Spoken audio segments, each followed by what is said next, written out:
Thank you so much, Chancellor Diermeyer, Provost Raver, members of the Vanderbilt Board, and congratulations, Vanderbilt class of 2022.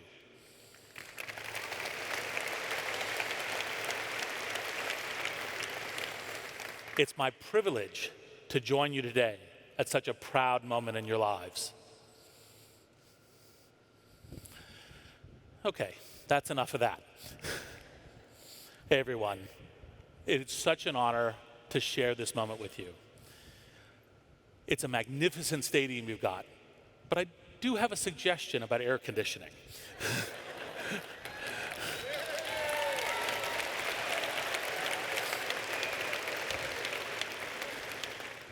Anyway, when I got this invitation, I was excited because you all have such enormous potential to improve the world. So I thought I'd talk about, entrepreneurship, technology, how we all need to be the entrepreneurs of our own lives.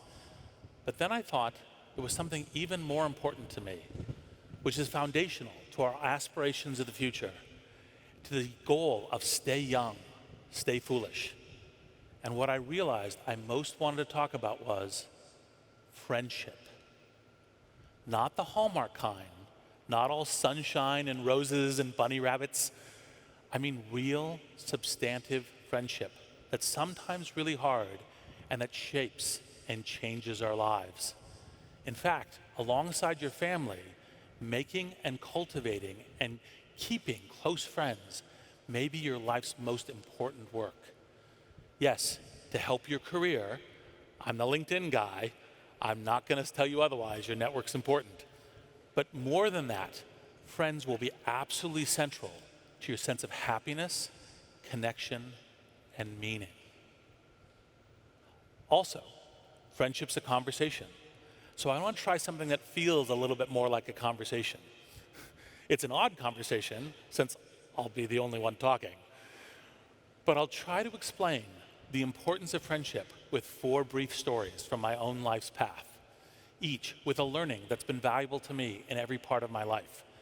Starting with one back from before many of you were born, in the prehistoric haze of the 1980s. What I learned then was, when there's something important that you need to know, your real friends will tell you about it. I went to college at Stanford, or as you may know it, the Vanderbilt of the West.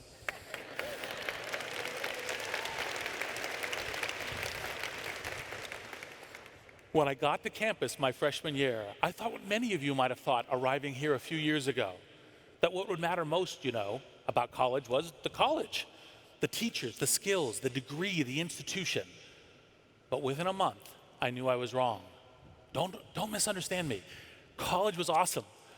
Like you, I was able to get a great education with brilliant faculty teaching enlightening classes. Yet right away, it was clear to me what would matter much more to me were my fellow students.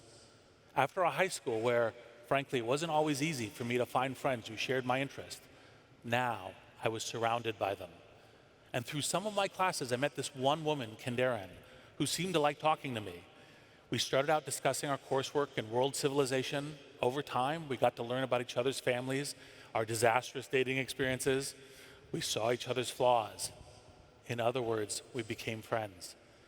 And one day, after we'd known each other a while, Kendaren said one of the kindest things anyone's ever said to me.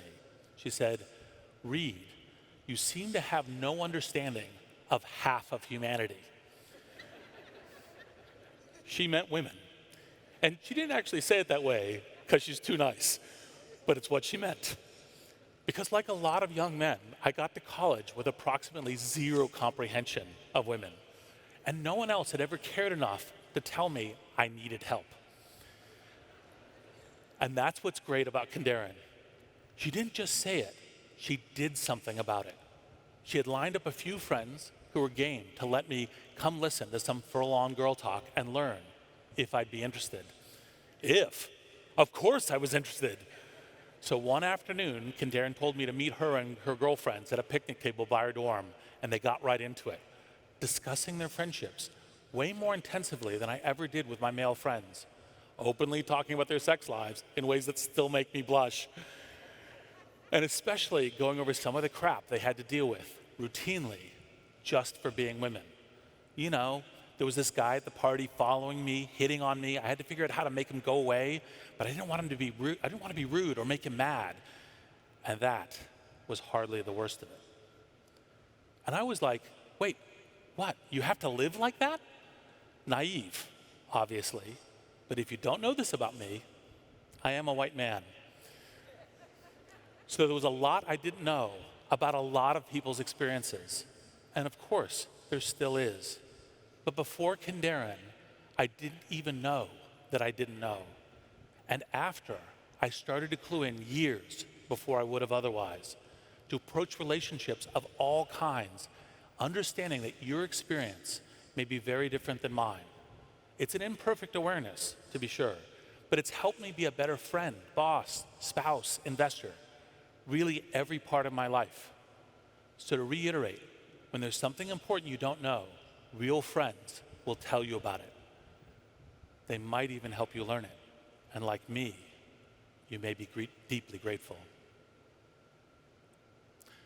My next story comes from the year after I left college, when I was more or less at the point where many of you are now. What I'd learned then was, your friends can help you see what you can't see. So I'm 22. What did I want to do with my life? I wanted to make the world a better place at real scale. And I thought a good way to do that would be grappling with the big questions of values and ethics, who we should be as a society. So I headed to Oxford to study philosophy. And within months, and yes, this is a theme, I knew I'd made a mistake. Because while Oxford's philosophy department was one of the world's best, the professors there seemed to only want to talk about esoteric theories without any interest in, actual people.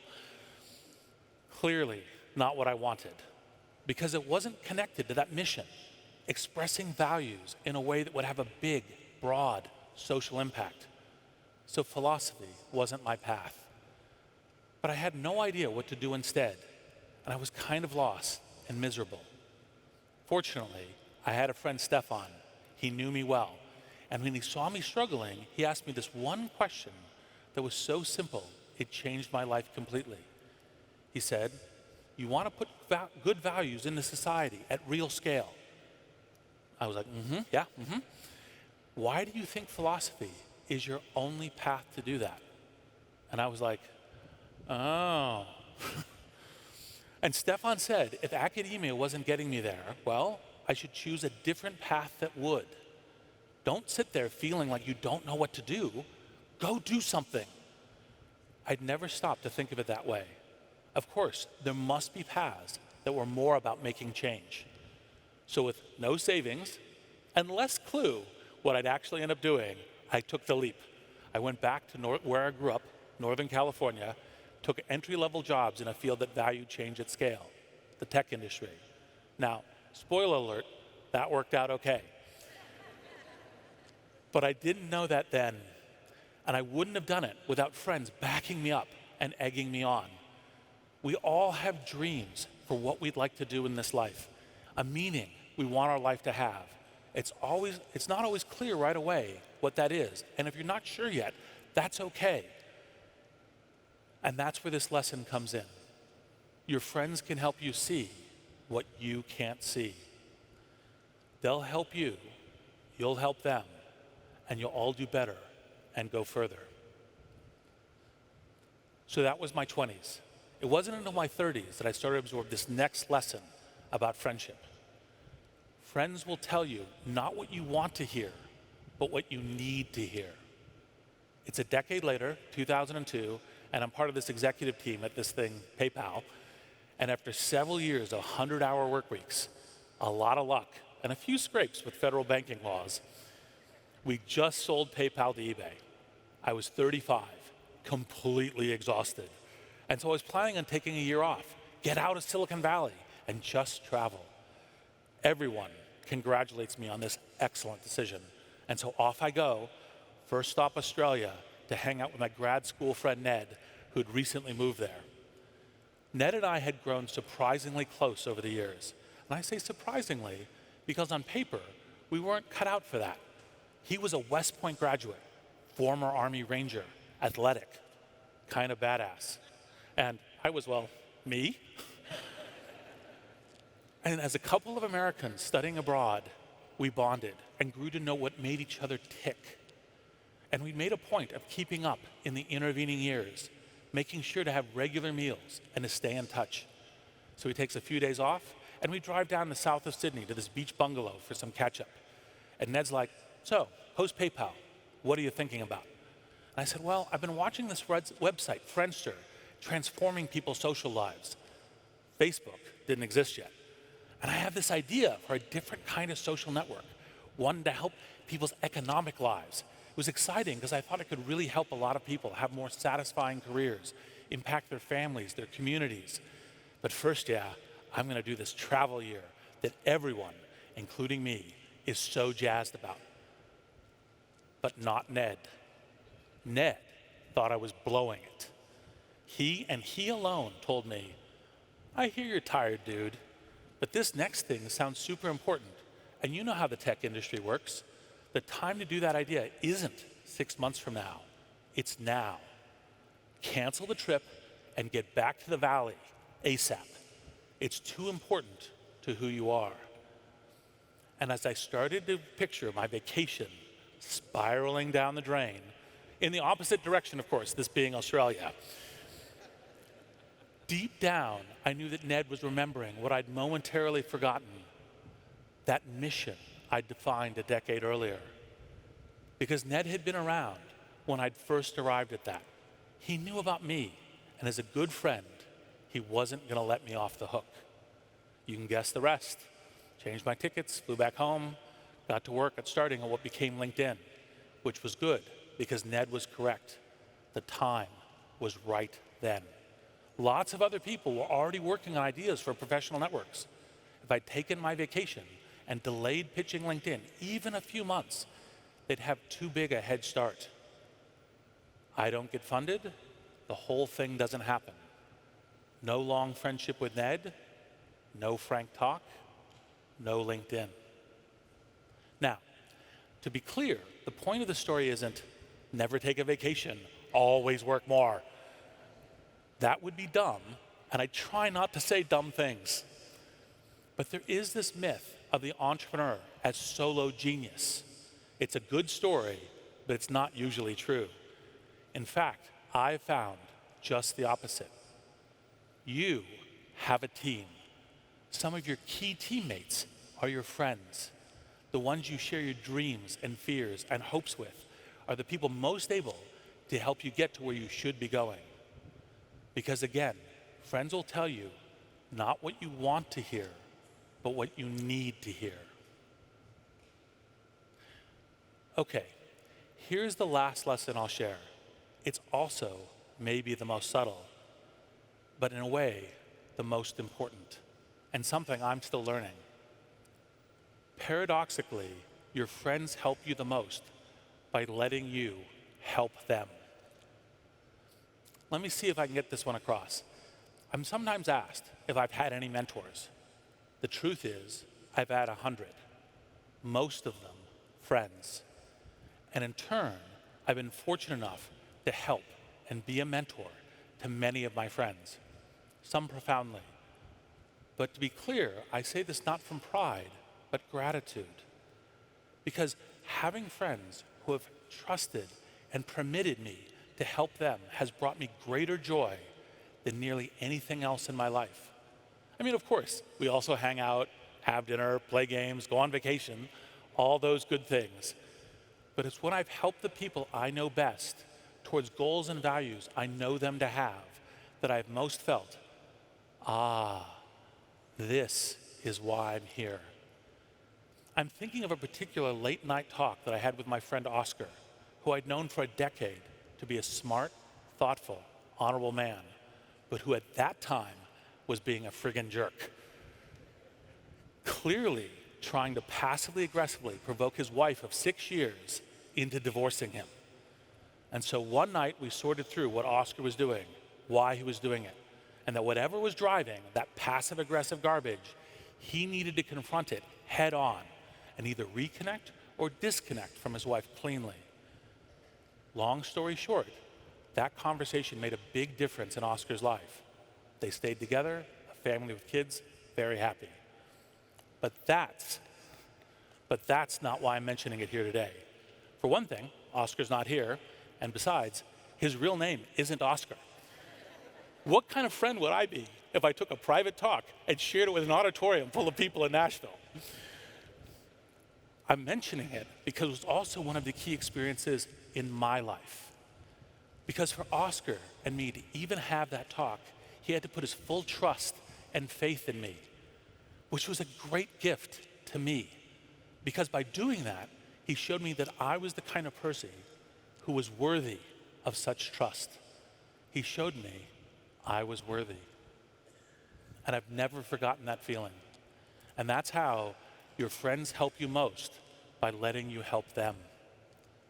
And I want you to experience the same thing. Luckily, there are some simple things you can do to cultivate this essential part of your life. First, decide to make friendship a priority, because it isn't a side hustle, it's the whole game. Make an active choice that friendship matters to you. It is your best first step to ensure its place in your life. Number two, make friendship a conscious practice, because it's something you can work on. This is something I learned from Gandharan. We did this all the time. Establish rituals, have a weekly call, a monthly breakfast, an annual fishing trip. Talk with your friends about what the friendship means to you and how you'd improve it. Yes, that sounds awkward. Friendship's supposed to be easy, right? But trust me, talking about it will deepen your connection and you will be glad for it. And third, as you go forward, realize less time doesn't have to mean less friendship. Life is going to make a lot of demands on you, including many good things. Lovers and partners, careers, hobbies, kids. But if you and your friends share what you want from life, if you know each other's dreams, you will support each other along the way, no matter how busy you are.